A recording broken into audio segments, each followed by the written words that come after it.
सकारात्मक ऊर्जा का संचार। RSD परिवार। नमस्कार दोस्तों, RSD के इस YouTube चैनल पर आपका स्वागत है। आज के इस वीडियो में हम आपको नागरिक और व्यक्ति में अंतर समझाएंगे। नागरिक और व्यक्ति में अंतर समझना इसलिए जरूरी है क्योंकि संविधान में कई जगहों पे व्यक्ति शब्द का प्रयोग किया गया है तो कई जगहों पे नागरिक शब्द का भी प्रयोग किया गया है। ठीक है, अगर आप व्यक्ति और नागरिक का सही मतलब समझते हैं तो निश्चित रूप से आपको कई भारतीय संविधान के अनुच्छेदों को और उसमें अंतर्निहित संकल्पनाओं को बड़ा बेहतर तरीके से स्पष्ट तरीके से समझ पाएंगे। नहीं तो सबसे पहले यह समझने का प्रयास करते हैं कि आखिर नागरिकता संबंधी जो भाग है, भाग 2 भारतीय संविधान का, जिसमें आर्टिकल 5 से 11 है, इसी 5 से 11 आर्टिकल में किसी अनुच्छेद में नागरिक और व्यक्ति में अंतर स्पष्ट किया गया होगा।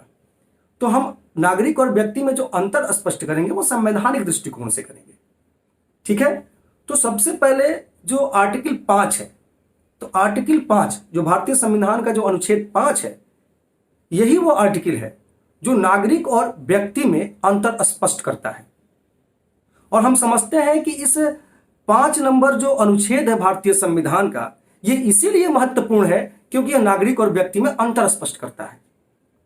नहीं तो क्या है, कैसे अंतर स्पष्ट होता है, तो इसकी बारीकियों पे थोड़ा ध्यान दीजिएगा। क्या लिखता है अनुच्छेद 5?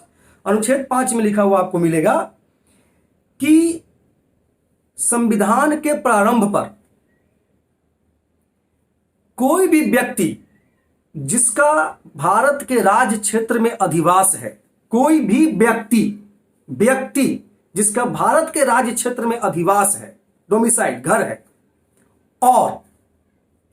और साथ ही वो भारत के किसी राज्य क्षेत्र में जन्मा था या उसके माता पिता में से कोई भारत के राज्य क्षेत्र में जन्मा था, या संविधान के प्रारंभ से पहले यानी कि संविधान के लागू होने से पहले वो मामूली तौर पर भारत का 5 वर्षों तक निवासी रहा था, तो उसे आराम से भारतीय नागरिकता मिल जाएगी। यानी कि कैसा व्यक्ति जिसको नागरिकता मिलेगा? वैसा व्यक्ति जिसका भारत के राज्य क्षेत्र में अधिवास तो हो ही, साथ ही भारत के राज्य क्षेत्र में जन्मा था, या उसके माता पिता में से कोई जन्मा था, या फिर संविधान लागू होने से पहले मामूली तौर पे वो कम से कम भारत के राज्य क्षेत्र में 5 वर्षों तक रहा था, उस व्यक्ति को नागरिकता मिलेगी। यानी कि हमने व्यक्ति से शुरू किया अनुच्छेद 5 को और नागरिक पे खत्म किया।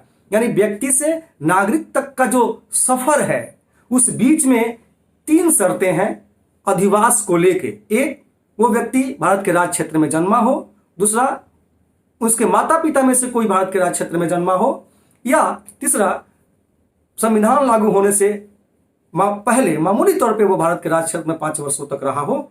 ऐसे व्यक्ति को भारतीय नागरिकता मिल जाएगी। तो व्यक्ति और बीच में जो 3 शर्तें हैं उसको पूरा करता है तब वो नागरिक होता है। तो व्यक्ति और नागरिक में अंतर है। आप एक बात ध्यान रखना,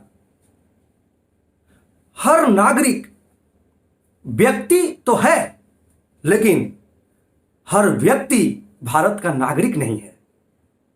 ठीक है, जिसको नागरिकता मिल जाती है उसको भारत के अंदर संवैधानिक दृष्टिकोण से कई फैसिलिटीज मिल जाते हैं।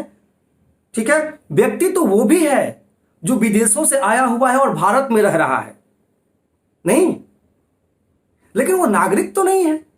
इसीलिए भारतीय संविधान में कई जगहों पे, जैसे अनुच्छेद 14 देख लीजिए, मौलिक अधिकार का अनुच्छेद 14 देख लीजिए। अनुच्छेद 14 में क्या कहा गया है? विधि के समक्ष सभी व्यक्ति समान होंगे। यानी कि विधि के समक्ष सभी व्यक्ति समान। वहां नागरिक शब्द का प्रयोग नहीं किया, व्यक्ति शब्द का प्रयोग किया। क्यों किया व्यक्ति शब्द का प्रयोग? क्यों किया? वो इसलिए व्यक्ति शब्द का प्रयोग किया क्योंकि मान लीजिए कि जितना भारतीय नागरिक के लिए कानून है उतना ही व्यक्ति के लिए भी है। अगर आप किसी को मार देते हैं तो आपको अगर उम्र कैद मिलती है तो कोई विदेशी भी आपको मारेगा तो उसको भी उम्र कैद मिलेगा।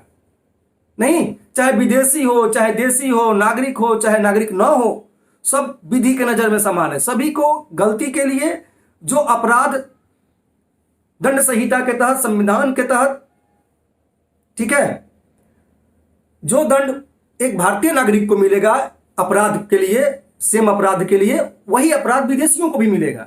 सेम अपराध के लिए जो विदेशियों को सजा मिलेगी, वही दंड एक भारतीय नागरिक को भी मिलेगा। तो विधि के नजर में तो सभी व्यक्ति समान है। लेकिन वही आर्टिकल 15 की बात कीजिए, मौलिक अधिकार का जो 15 नंबर अनुच्छेद उसका बात कीजिए, है ना, वहां नागरिक की बात है नहीं। 16 नंबर आर्टिकल में नागरिक की बात है नहीं। आप देख लो जो 19 नंबर जो स्वतंत्रता का अधिकार है, वहां किसको दिया गया है? नागरिक को दिया गया है नहीं। लेकिन वही 20 और 21 देख लीजिए, वो व्यक्ति शब्द का प्रयोग किया गया है नहीं। 29 नंबर 30 नंबर आर्टिकल देख लीजिए, वहां नागरिक शब्द का प्रयोग किया गया है। तो कहीं कहीं व्यक्ति शब्द का प्रयोग किया गया है, कहीं कहीं नागरिक शब्द का प्रयोग किया गया है। तो इसका मतलब है कि उसका कुछ मतलब है नहीं, उसके कुछ कॉन्सेप्ट हैं। अगर आप उसे ठीक से नहीं समझेंगे तो व्यक्ति नागरिक एक है, एक है। अब एक है कह के आप बच के तो निकल जाइएगा, लेकिन कॉन्सेप्ट क्लियर नहीं होगा। इसलिए व्यक्ति और विधि, व्यक्ति और नागरिक का मतलब आपको समझना जरूरी है, ठीक है। आज यहां पे जो आंदोलन करते हैं, हड़ताल करते हैं, तो सड़कों पे आप उतर जाते हैं, विरोध करते हैं, ये अधिकार सिर्फ नागरिक को है। उन लोगों को नहीं जो घुसपैठिए होकर भारत में आ गए हैं और हर जगह आंदोलन करते रहेंगे, उनको यह अधिकार नहीं है। व्यक्ति को यह अधिकार नहीं दिया गया है, यह नागरिक को अधिकार दिया गया है, ठीक है। तो निश्चित रूप से इस बात को ध्यान रखना होगा। तो मेरा मूल इस वीडियो बनाने का मूल उद्देश्य यह था कि आपको अनुच्छेद 5 समझाया जाए, ठीक है। वो अनुच्छेद 5 जो व्यक्ति और नागरिक में अंतर स्पष्ट करता है, इसलिए महत्वपूर्ण है यह अनुच्छेद 5। इसको समझना जरूरी था, क्योंकि आगे के कई अनुच्छेद भारतीय संविधान को आपको समझने में कोई दिक्कत नहीं होगी अगर आप अनुच्छेद 5 समझे हुए हैं तो, नागरिकता का, है ना। इस वीडियो का मूल उद्देश्य आपको नागरिक और व्यक्ति में अंतर समझाना था। हम उम्मीद करते हैं कि आज के इस वीडियो से आप निश्चित रूप से नागरिक और व्यक्ति में अंतर स्पष्ट कर पाएंगे, और आगे से संविधान में कहीं भी जब आर्टिकल पढ़ेंगे, अनुच्छेदों का अध्ययन करेंगे, तो इस बात पर जरूर ध्यान देंगे कि कहां पे व्यक्ति शब्द का प्रयोग किया गया है और कहां पर नागरिक शब्द का प्रयोग किया गया है, ठीक है। नमस्कार।